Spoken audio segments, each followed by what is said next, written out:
Bueno, después de unos minutos de publicidad estamos otra vez en este segundo bloque del Ojo de la Cultura, este programa de hoy. Ya saben ustedes que esta segunda parte del programa la dedicamos a tener una conversación más sosegada, más profunda, con algunos de los protagonistas de la cultura de la provincia de Málaga. En este caso tenemos hoy un invitado que tiene muchísimo que ver, muchísimo, y ustedes mismos lo aceptarán apenas le diga de quién se trata, o lo adivinarán, con la recuperación de eso tan importante que es para un pueblo como es la historia, en este caso con la historia de Vélez Málaga. Desde que en el año 1969 publicara junto a Francisco del Pino aquel libro de los monumentos de Vélez Málaga, y luego más adelante, ya unos cuantos años más adelante, 100 beleños notables, y luego toda una seguidilla de libros que han llegado hasta los últimos, de los cuales vamos a hablar con él. Me imagino que no hace falta que les presente al invitado de hoy, que es Francisco Montoro.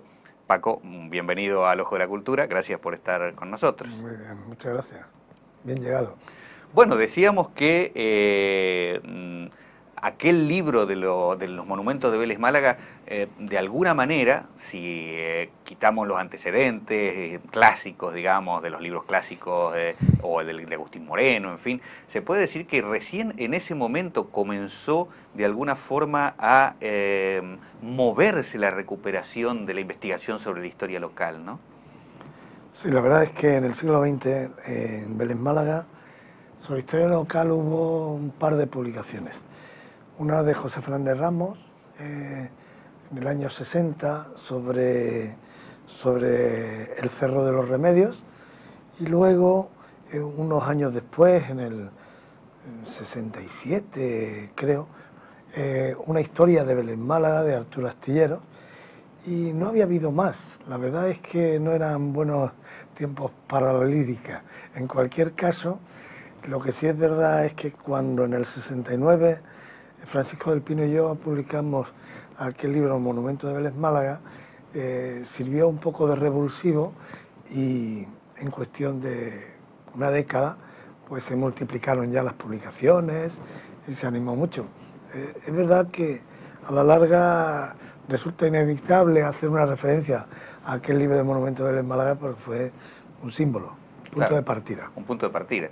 Luego, como tú dices, empezó a aparecer una cantidad ya, sobre todo de generaciones más nuevas. Sí, pero no solamente nuestra, sino ya de otros autores. Claro, por eso digo, ¿no? Eso es. Se empezó a tomar un poco más, y no solo en Vélez Málaga, porque yo creo que esto lo podemos trasladar por lo menos al resto de la comarca de la Exarquía, aunque tardíamente, como suele ocurrir con estas cosas, pero a partir de allí también se puede decir que, hoy se puede decir prácticamente que cada pueblo de la comarca tiene su propio libro de investigación histórica, algunos buenos, otros, bueno, dejan que desear. Afortunadamente, porque además John Eliot decía que era imposible construir la historia general si no hubiese buena colección de historias particulares. Construir la historia realmente es un proceso complicado documentalmente, pero para eso es necesario que haya unos buenos trabajos en las bases. O sea, las pequeñas historias locales permitirán trabajos comarcales y así iremos creciendo. Yo creo que la historia local tiene un gran valor. Mucho de esa historia, sobre todo en las primeras etapas de tu trabajo en particular, pero no solo el tuyo, sino de muchos otros que han dedicado esfuerzo a investigar la historia, antes de aparecer o de convertirse en libros, han sido objeto muchas veces de participar en las distintas publicaciones, en revistas, en periódicos que han ido saliendo en Vélez Málaga, ¿no? Yo recuerdo, por ejemplo, tus historias en el desaparecido Informaciones de la Exarquía, también, porque no podía decir que no, en la prensa de la Exarquía. Claro. Sí, bueno, es que la publicación es el final de todo un proceso de elaboración, de estudio, de búsqueda, pero cuando llegas al final del proceso te encuentras que los cauces de publicación no son fáciles. O sea, publicar es bastante complicado. Y bueno, existen revistas a nivel provincial muy interesantes. Jávega, yo me acuerdo cuando se inauguró Jávega, cuando empezó Jávega a funcionar a finales de los años 60, comienzos de los 70, por aquel entonces yo trabajaba en lo que hoy es Unicaja, la Caja de Ahorros Provincial de Málaga. Entonces estaba yo estudiando historia y la verdad es que a mí me interesó mucho y yo decía, esta revista con estas características puede ser un servicio magnífico de la Diputación a la historia de la provincia de Málaga. La verdad es que decir eso entonces no tenía mucho interés. Si lo vemos hoy, la perspectiva es que hoy Javega es el buque insignia de la cultura en Málaga.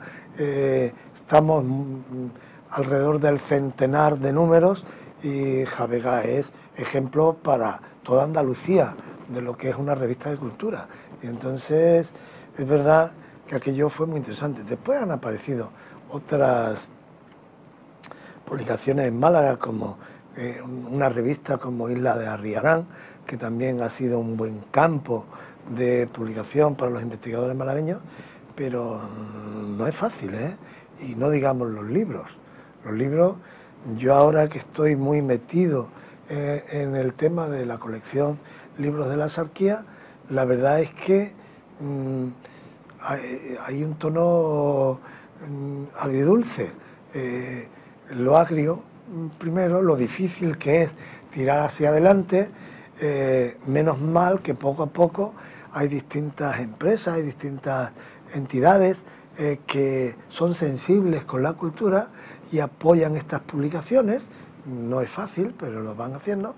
Y, hombre, y la parte más alegre es que, bueno, podemos tener un cierto orgullo en la Axarquía, es que si miramos, creo que es difícil encontrar comarcas en Andalucía que tengan una producción de libros como los libros de la Axarquía.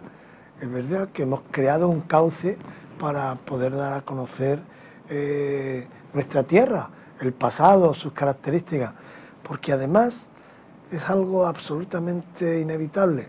La única manera de querer a una tierra, de cuidarla, de protegerla, de defenderla, es que se conozca. Hay que empezar por conocer algo para que podamos quererlo, y podamos respetarlo y podamos defenderlo. Entonces, es verdad que la colección de libros de la Axarquía, afortunadamente, tiene esa parte muy interesante. Es verdad que le he dedicado un tiempo muy especial desde que me jubilé en el instituto como profesor y me siento, tengo un cierto orgullo de poder estar llevando a cabo esta colección. Vamos a hablar detenidamente de la colección, Bien. Incluso a mostrar algunos ejemplares que has traído para que la gente que no lo conozca, que no la conozca, pueda ver las características de esa colección. Pero claro, esa es la última etapa en este camino. Sí. Yo te quería preguntar, en tu experiencia, bueno, tú después de estudiar, te has dedicado a la docencia y has estado siempre en Vélez Málaga. Sí. Te quería preguntar desde ese lugar dos cosas. Cuando comienza esta recuperación, este interés que empieza a afianzarse por las historias locales, por las historias propias, ¿tú crees que eso tiene que ver también con una transformación global en la cultura de un pueblo capital de comarca como es el caso de Vélez Málaga? Es decir, alguien decía el otro día en una de estas conversaciones que Vélez Málaga vivió como sin ningún tipo de cultura hasta la década de los 40 y ahí empezó una transformación que nos lleva hasta la cultura de Vélez Málaga actual. En ese proceso, tú podrías decir, bueno, como hay un interés especial por identificarse, también tiene que ver con la idea de comarcalización, ¿no? La Axarquía también es una cosa relativamente nueva. Bueno, hay muchas variables en el tema. Fundamentalmente, el problema es que el tiempo de posguerra es un mal tiempo. O sea, la posguerra, no solamente en nuestra comarca, sino prácticamente en todo el país, es tiempo de necesidades prioritarias y entonces la cultura queda un poco relegada a un segundo plano. En la comarca, nosotros es verdad que yo creo que hay un símbolo, hay un elemento que no se ha valorado suficientemente, creo, y es la puesta en funcionamiento del Instituto Reyes Católicos en Vélez Málaga. La puesta en marcha del Instituto Reyes Católicos supone un despertar de la juventud.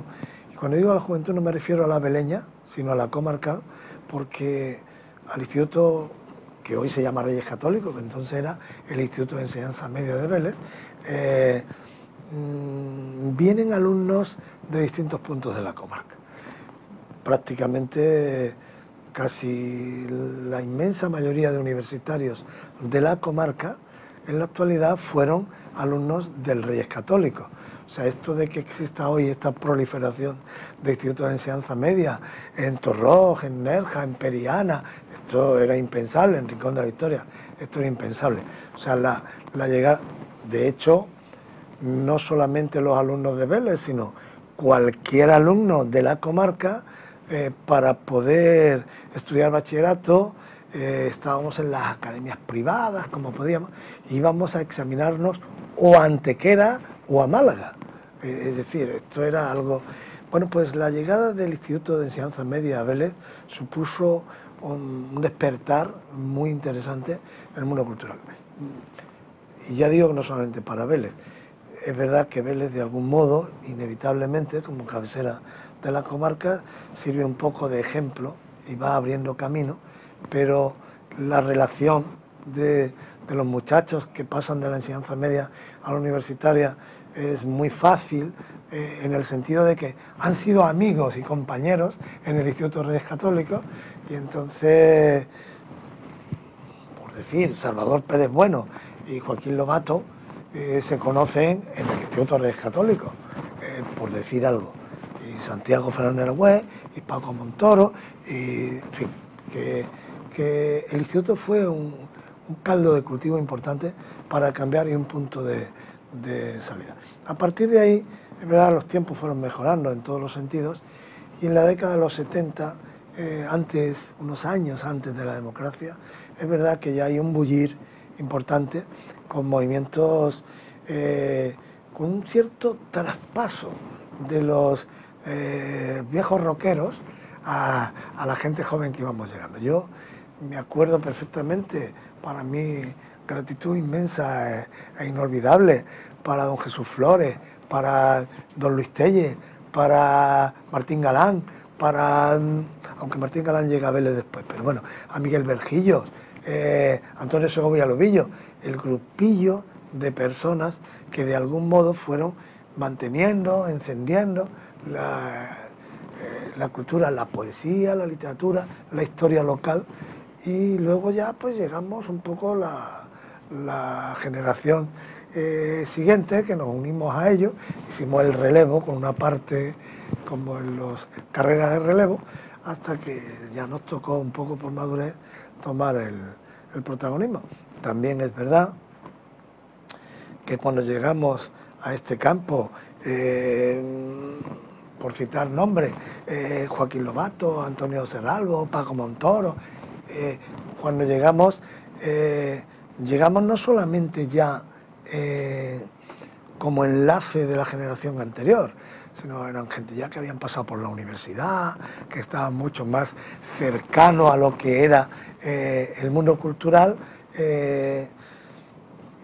sin afán de ningún tipo de ojalá se entienda con la humildad necesaria para justificarlo, pero yo mismo que he hecho antes una alabanza a los cronistas locales, a los estudios locales, de historia local, sí es verdad que es que llegamos a una generación en la que ya los que nos dedicamos a la historia local somos ya de algún modo profesionales de la historia. Francisco del Pino es profesor de historia, yo soy profesor de historia, es decir, empezamos ya a llegar a verlo fundiendo el trabajo que se hace desde la ilusión y desde el esfuerzo, un trabajo yo creo que bastante más válido que el nuestro, desde la máxima ilusión al que llegamos a hacer nosotros ya con otras herramientas profesionales.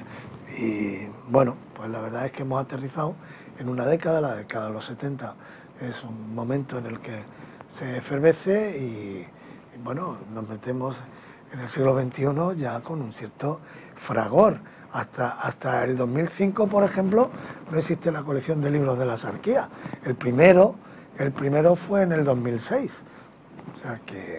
No obstante, Paco, un tema que era la segunda pregunta que yo quería hacer y viene muy bien enganchada con lo que tú decías acerca de esa transformación que se da entre un periodo donde la recuperación de la historia es parte de eso, de los cronistas, los oficiales de la villa, lo típico y clásico, a una generación que ya tiene un estudio profesional dentro de la... pero el hecho, por eso remarcaba el hecho de que tú hayas terminado tu carrera, hayas venido a ejercer la docencia y hayas sido el típico hombre de Vélez, ¿no? ¿No te da la sensación, o no lo sientes de esa manera, que hay como a esa gente que se ha mantenido en ese nivel, todavía se la sigue confundiendo un poco con esas maneras antiguas de hacer la historia local y el que la historia profesional, digamos, está un poco como encastillada en lo que son las cátedras universitarias?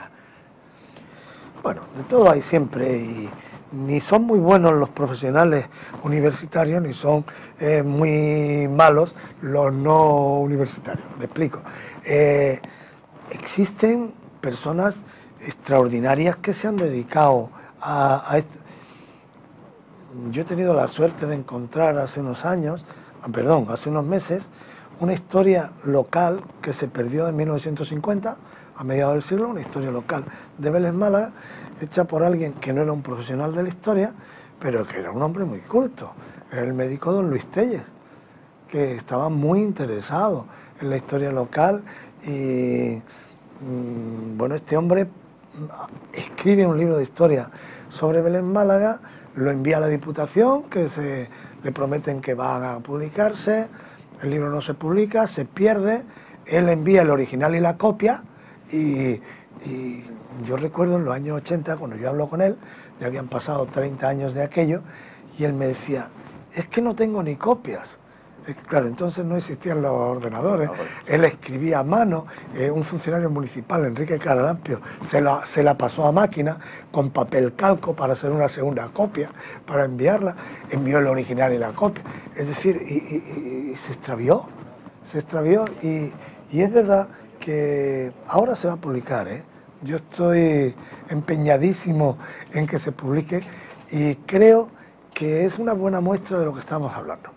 Existían personas interesadas por el tema, personas cultas, pero no eran profesionales de la historia, en el sentido de que el modo de plantear o justificar, anotar, no estaba siguiendo unos cánones más, pero en cualquier caso tan válida o más válida que cualquier otra de las que podamos hacer hoy si hubiéramos tenido los medios escasos que existían entonces. O sea que... Queríamos hablar, aunque sea brevemente, de la colección, porque realmente es todo un acontecimiento el hecho de que exista una colección. En los últimos 5 o 6 años se ha desarrollado, ya no sé cuántos títulos llevan, algunos libros de tu autoría, pero también de muchos otros autores. Esta colección, los libros de la exarquía, me gustaría que, aunque sea brevemente, porque yo quiero entrar en otro tema que no quiero que se nos vaya el tiempo, que expliques la motivación y las características de esa colección. Sí, bueno, en cualquier caso, se trata de intentar publicar los estudios previos que haya o que se estén haciendo sobre la comarca de la Axarquía. Es verdad que en ellos hay una serie de trabajos míos que yo tenía hecho y que de alguna manera la colección parte de la necesidad de que se publiquen, pero yo quiero dejar de alguna manera claro que no es una colección para publicar mis libros. De hecho, el primer número fue la historia de don Agustín Moreno, que es una historia del siglo XIX, una historia que cualquier investigador malagueño ha buscado alguna vez o ha consultado alguna vez.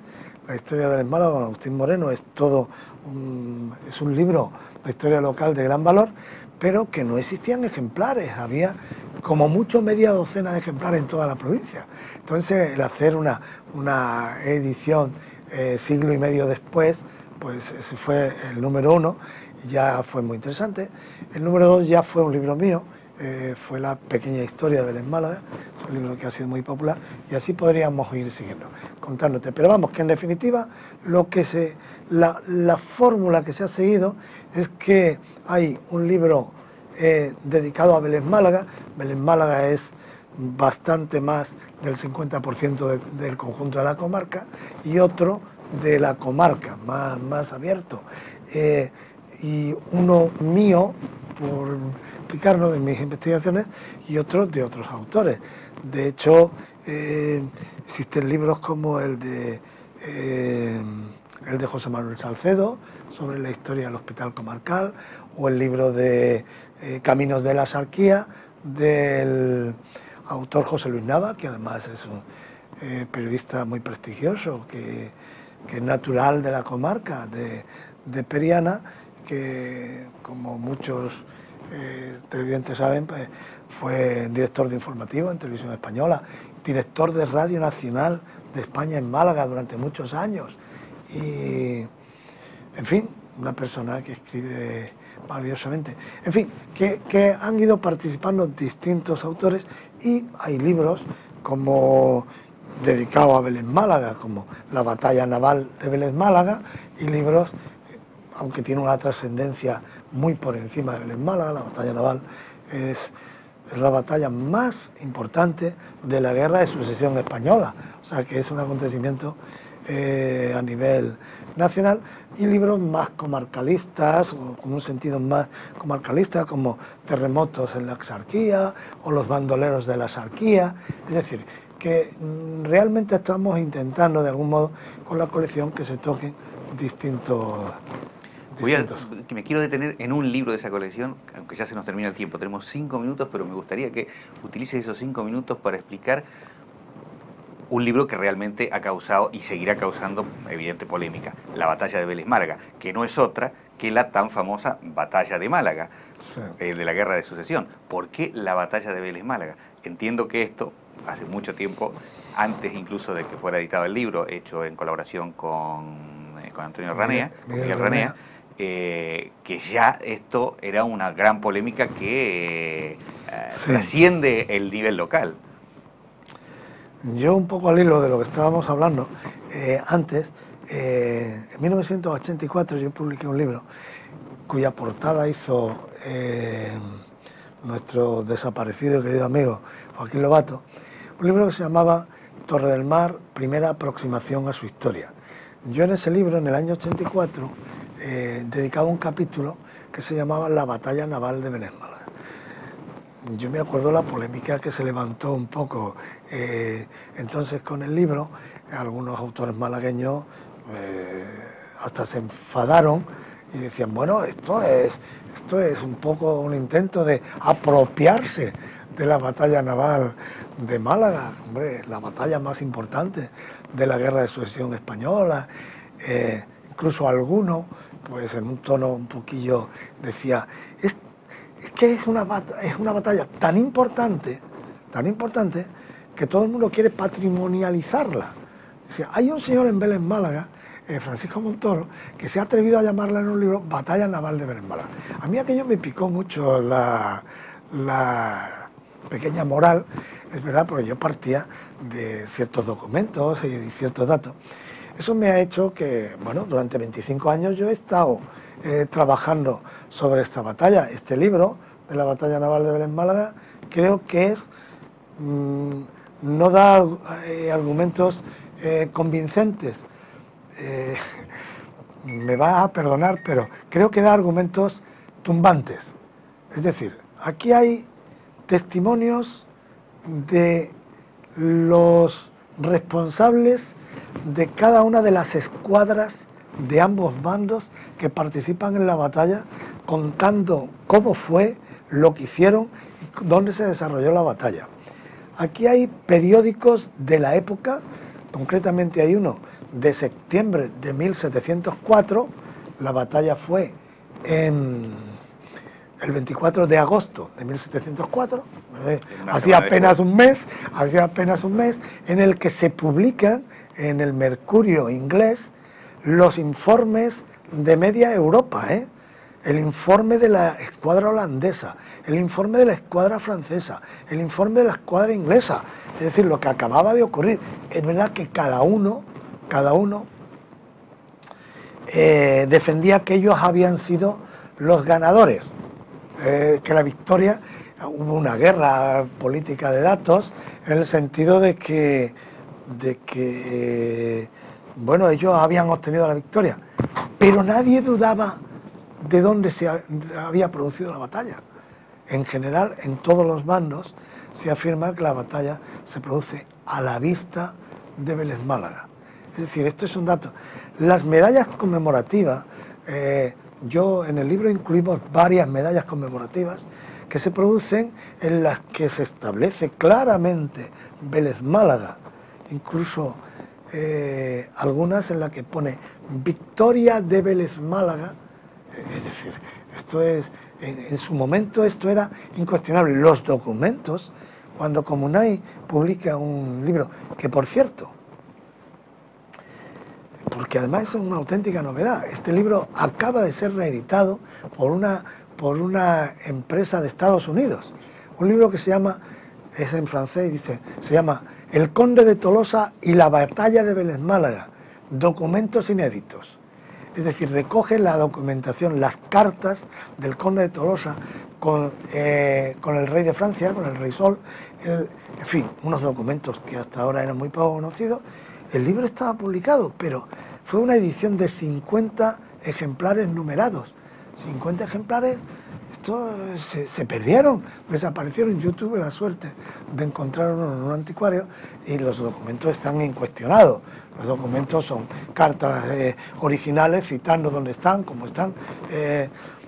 Y ya digo que afortunadamente ahora mismo acaba de producirse una edición de ese libro, que eran 50 ejemplares numerados, y ahora, hace un mes, se ha producido en Estados Unidos porque han encontrado un ejemplar en la Universidad de California. Y entonces ha decidido una editorial reproducirlo. Quiere decir que los datos, a medida que van avanzando, floreciendo, apareciendo, resultan incuestionables. Es decir, hoy podemos afirmar con toda seguridad que lo de Batalla Naval de Vélez Málaga es porque es el nombre que se le dio en su momento, el que tuvo y el que los documentos demuestran. Y eso no está en contra de nadie, eso está a favor de la verdad de esa batalla, que por cierto,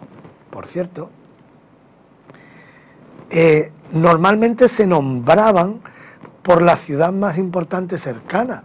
Málaga era la ciudad más importante, que se le llamara que en Holanda se le llamara la batalla de Málaga, era razonable, porque Málaga era una ciudad mucho más importante.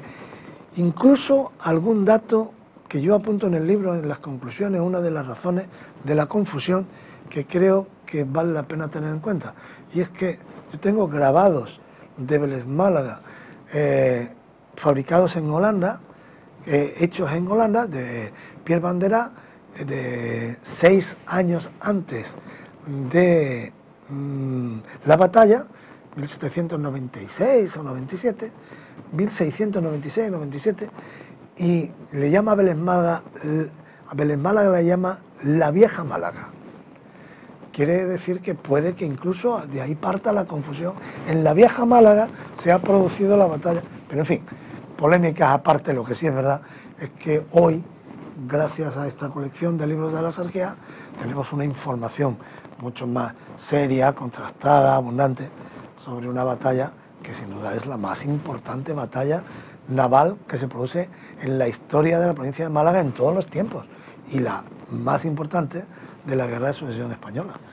Pues un libro que evidentemente merece incluso un espacio más detallado para hablar sobre él, porque bueno, nos ha quedado este pequeño resumen muy sobre el final del programa, pero vamos a tener otra oportunidad de hablar exclusivamente sobre la batalla de Vélez Málaga, porque la verdad que es una polémica que está servida y que es muy interesante.